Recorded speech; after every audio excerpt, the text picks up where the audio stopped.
नमस्कार मित्रों, आप सभी का आपके अपने चैनल एस्ट्रो फ्रेंड अंशु में स्वागत है। मैं Anshu Gupta, astrologer and vastu expert. आज आपको सूर्य और बुध की युति के बारे में बताऊंगी। सूर्य और बुध की युति से बुध आदित्य योग बनता है, तो वीडियो को अंत तक ज़रूर देखें और जो लोग चैनल पे नए हैं वो चैनल को सब्सक्राइब ज़रूर कर लें, बेल आइकन प्रेस करें, जिससे कि आने वाले वीडियोस के नोटिफिकेशन आपको समय से मिलते रहें। तो मित्रों, बुध और सूर्य की युति के बारे में भी आप ही लोगों ने मेरे से पूछा था, जिस पे मैं ये वीडियो बना रही हूँ। तो बुध और सूर्य की युति, सूर्य और बुध की युति से बुध आदित्य योग बनता है। तो 90% जन्म पत्रियों में बुध सूर्य के आसपास ही होता है, कि बुध तेज गति से चलता है, तो वे सूर्य के साथ में या एक घर आगे या एक घर पीछे होता है। तो क्या 90% पत्री में बुध आदित्य योग होता है? क्या वह बुध आदित्य योग का फल भोगते हैं? नहीं, ऐसा नहीं है। बुध आदित्य योग का फल जब भी मिलता है जब सूर्य और बुध की डिग्री 11 से 20 होनी चाहिए, यानी कि 11 डिग्री से लेके 20 डिग्री तक सूर्य और बुध दोनों होते हैं, तो बुध आदित्य योग प्रॉपर तरीके से बनता है। और बुध आदित्य योग त्रिक भाव में नहीं होना चाहिए, यानी कि 6, 8, 12 घर में नहीं बनना चाहिए। नेगेटिव प्लैनेट उसे ना देखें, मारक नहीं होना चाहिए, पूरे तरीके से बने, यानी कि शुभ फल देने वाला बने, तभी बुध आदित्य योग अपना फल देता है। अब मैं आपको बताऊंगी कि बुध आदित्य योग 12 भावों में बनता है तो उसका क्या क्या फल मिलता है, शुभ तरीके से बनता है। तो यदि पहले घर में सूर्य और बुध एक साथ बैठे हैं, प्रथम भाव, इसको प्रथम भाव कहते हैं जन्म पत्री का, यह लगन भी कहलाता है। यदि लगन में सूर्य और बुध एक साथ बैठे हैं तो ऐसे व्यक्तियों को मान सम्मान बहुत मिलता है, ज्ञानी होते हैं ऐसे व्यक्ति, लेखक होते हैं ऐसे व्यक्ति, अच्छे पत्रकार होते हैं। यदि सूर्य और बुध द्वितीय भाव में बैठे हों, यानी कि सेकंड हाउस में बैठे हों, ऐसे व्यक्ति धनवान होते हैं, ऐसे व्यक्ति खर्चीले होते हैं, इनके हाथ में पैसा टिकता नहीं है पर कमी भी नहीं रहती है, पैसा बहुत आता है इनके पास। ऐसे व्यक्ति अच्छी वाणी वाले होते हैं, यानी कि इनकी बातों से हर व्यक्ति इम्प्रेस हो जाता है, ज्ञानवर्धक बातें करते हैं, इंटेलिजेंट होते हैं। यदि सूर्य बुध का योग थर्ड हाउस में बनता है,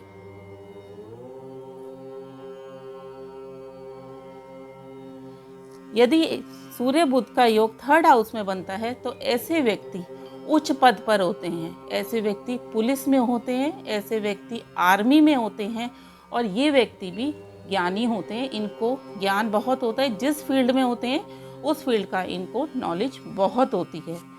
अब यदि सूर्य बुध का योग चतुर्थ भाव में बनता है, यानी कि सूर्य और बुध चौथे घर में एक साथ बैठे हैं, तो ऐसे व्यक्तियों का वैवाहिक जीवन बहुत सुखी होता है। ऐसे व्यक्ति विदेश यात्रा बहुत करते हैं, ऐसे व्यक्ति को माता से सपोर्ट बहुत मिलता है, यानी कि हर तरीके से सुखी जीवन व्यतीत करते हैं। इनके पास जमीन जायदाद प्रॉपर्टी भी बहुत होती है।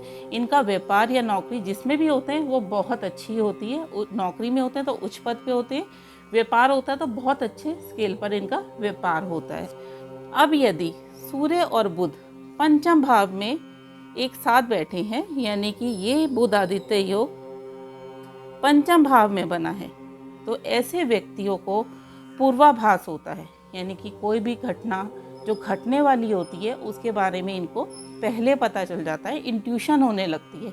ऐसे व्यक्ति पूजा पाठ में बहुत ज़्यादा ध्यान देते हैं, ऐसे व्यक्ति ज्ञानी होते हैं, ऐसे व्यक्ति पूजा पाठ हुआ, जिस भी चीज़ में इनका इंटरेस्ट होता है उसके अंदर बहुत डीप में जाकर नॉलेज लेते हैं।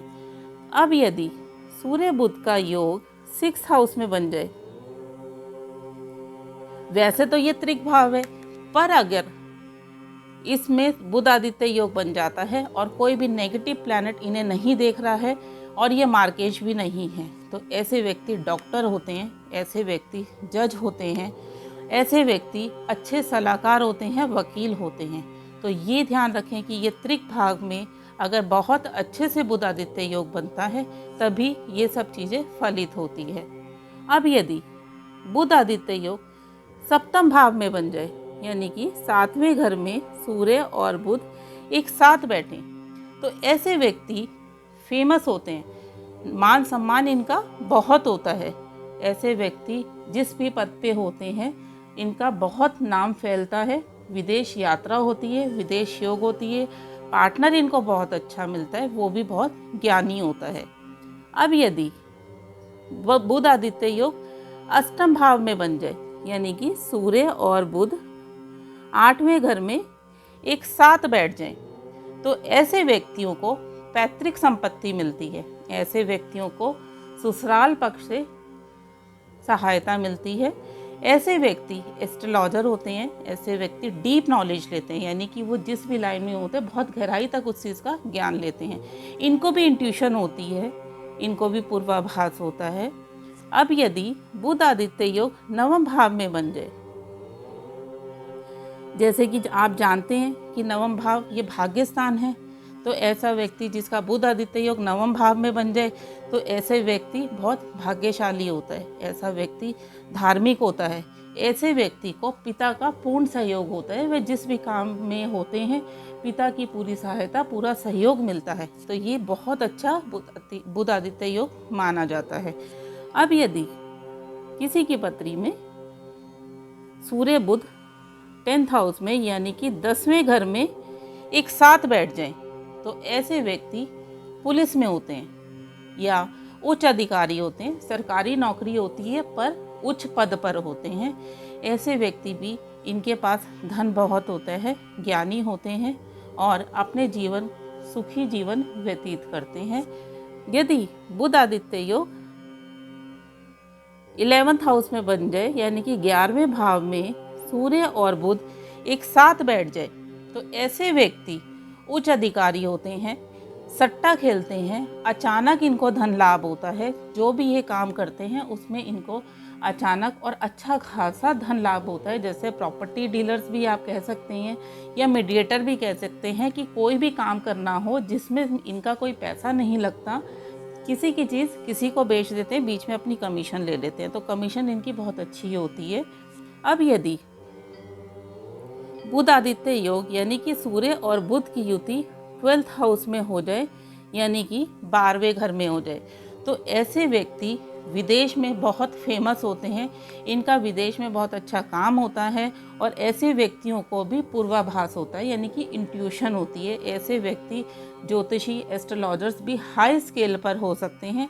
ऐसे व्यक्ति भी धार्मिक होते हैं, विदेशों में जाना आना या किसी विदेशी कंपनी से जुड़े हुए होते हैं, उच्च पद पर होते हैं, गरीबों के लिए कुछ करने की इच्छा रखते हैं, दान बहुत करते हैं, ऐसे व्यक्ति ज्ञानी बहुत होते हैं। तो मित्रों, यह थी जानकारी 12 भावों में सूर्य और बुध की युति, यानी कि बुध आदित्य योग 12 भावों में बनता है तो वे क्या फल देता है। पर इसमें हमें जो ध्यान रखना है वो ध्यान रखना है कि ये योग शुभ फल देने वाला हो, यानी कि किसी भी नकारात्मक नेगेटिव प्लैनेट की इन पर दृष्टि या इनके साथ ना बैठे हो, ये त्रिक भाव के स्वामी ना हो, तभी ये पूरा फल देते हैं। ये और 11 से 20 डिग्री के ये दोनों ग्रह होने चाहिए, तभी बुध आदित्य योग अपना शुभ फल होता है। तो मित्रों, यह थी जानकारी बुध आदित्य योग यानी कि सूर्य और बुध की युति के बारे में। वीडियो अच्छा लगे तो लाइक ज़रूर करें, कमेंट करें, शेयर करें, और भी मुझे आप टॉपिक बता सकते हैं कि मैं किस पर वीडियो बनाऊं, क्योंकि ये एस्ट्रो फ्रेंड अंशु का परिवार है। इस परिवार के अंदर यदि किसी को भी कुछ भी जानने की इच्छा है तो वे कमेंट बॉक्स में लिखकर पूछ सकते हैं, मैं उस पर ज़रूर वीडियो बनाऊंगी। चैनल को सब्सक्राइब ज़रूर करें, बेल आइकन प्रेस करें। जय माता दी।